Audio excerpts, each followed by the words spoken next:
단. 안녕하세요. 저는 유연초등학교에서 근무하고 있는 교사 정승연입니다.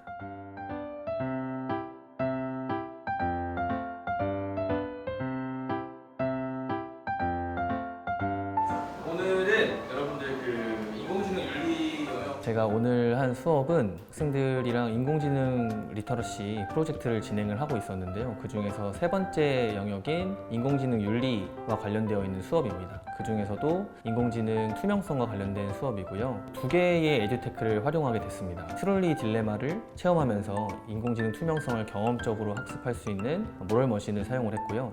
두 번째는 경기도교육청의 하이러닝을 활용했습니다.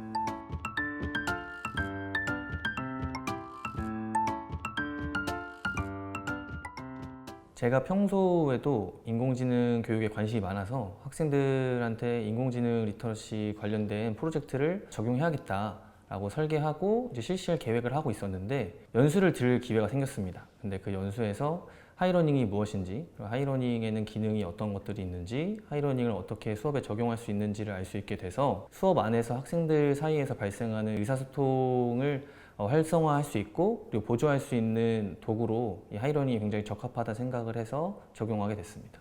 오늘은 투명성에 대한 제재를 자율주행처럼만 알아볼 겁니다. 자율주행차가 일단 뭔지 알아야겠죠, 그죠? 네. 여러분이 앞으로 우리가 이용할 자율주행차는 과연 어떤 모습일지 학생들이 본격적으로 투명성에 대해서 학습하기 전에 제가 이제 질문을 던지고 학생들이 영상 안에서 답을 찾는 선행학습이라고 보시면 됩니다. 하이러닝에서 영상이랑 문제를 같이 띄워주실 때가 있는데 거기서 영상을 보면서 쓰니까 종이에서 화면 보면서 그게 왔다 갔다 거리면서 쓰는 것보다 놓치는 내용도 많이 없었고 해서 되게 쓰기도 편했어요. 아무래도 종이활동지나 종이학습지 같은 것을 이용을 하게 되면 학생들이 학습지 한번 보고 그다음에 TV 보고 다시 학습지 보고 TV 보고의 과정이 필수적이고 이게 피해갈 수 없는 과정인데 학생들이 이제 영상에 너무 몰입을 하다 보면 영상이 끝나고 나서 학습지에 답을 적으려고 하면은 그 답을 잊는 경우가 있습니다. 그런데 하이러닝을 이용을 하다 보면 한 화면 안에 학생이 영상하고 질문을 동시에 볼 수 있기 때문에 질문에 대한 답을 찾는 것이 훨씬 더 수월하다는 장점이 있습니다. 일단 트롤리 딜레마라는 거는 브레이크가 고장난 기차가 달리고 있습니다. 그다음에 여러분이 그 기차의 선로를 바꿀 수 있는 선택권이 있어요. 레버를 당기지 않아도 5명이 같이 가야 되는 상황인데 여러분이라면 이 상황에서 레버를 당기겠다, 선로를 바꾸겠다 손들어 볼까요? 학생들이 모럴 머신을 통합학습창을 통해서 이동을 한 다음에 트롤리 딜레마를 직접 체험을 하면은 마지막에 이제 그 선택을 한 것에 따라서 결과지가 나옵니다. 그 결과지가 당연히 이제 학생들 따라서 다 다르고 그것을 이제 하이러닝의 모든 발표 수업 기능을 이용을 해서 모든 별로 공유를 하고요. 그 공유한 결과지에 기반을 해서 토의 토론을 하는 학습 활동입니다.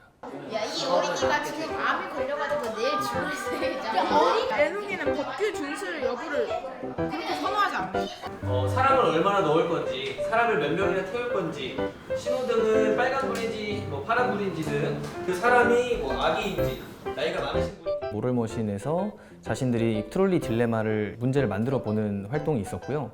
거기에서 학생들이 자신이 만든 문제를 클래스보드에 공유를 해서 학생들이 이제 친구들이 만든 문제를 보고 그것을 댓글로 풀어도 보고 이거 정말 잘 만든 문제다 싶으면 좋아요도 누르고 이렇게 소통을 하게 됩니다. 클래스보드라고 거기에서 각자 한 거를 올리고 그런 친구들도 댓글 달고 하면서 좀 고칠 점이 있다면 고칠 수 있고 그래서 친구들이랑 같이 소통하고 또 질문 같은 것도 만들 수 있어서 재밌었던 것 같아요. 하나 골라주세요. 추천해주세요. 이 친구가 정말 잘 만들었다. 윤리 싫어요.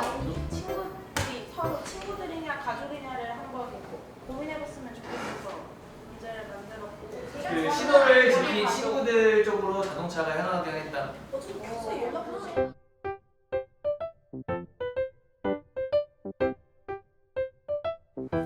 이번에는 자율주행차 말고 좀 바꿔볼게요. 한 3개 정도 생각해 볼 거예요.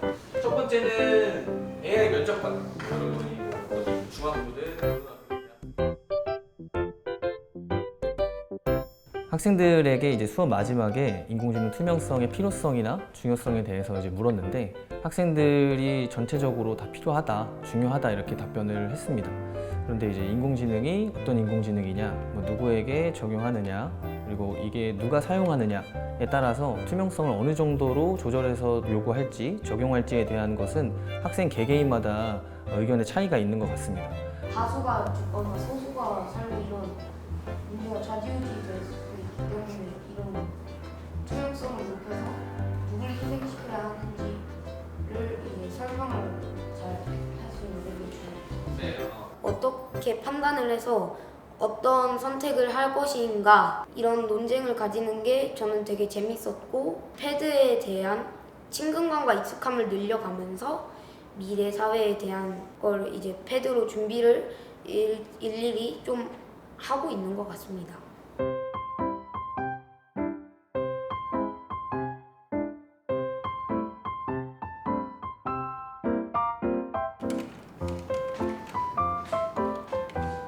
담임교사로서 가장 어려운 점 중에 하나가 이제 모든 수업을 혼자서 준비를 해야 되는 것인데요.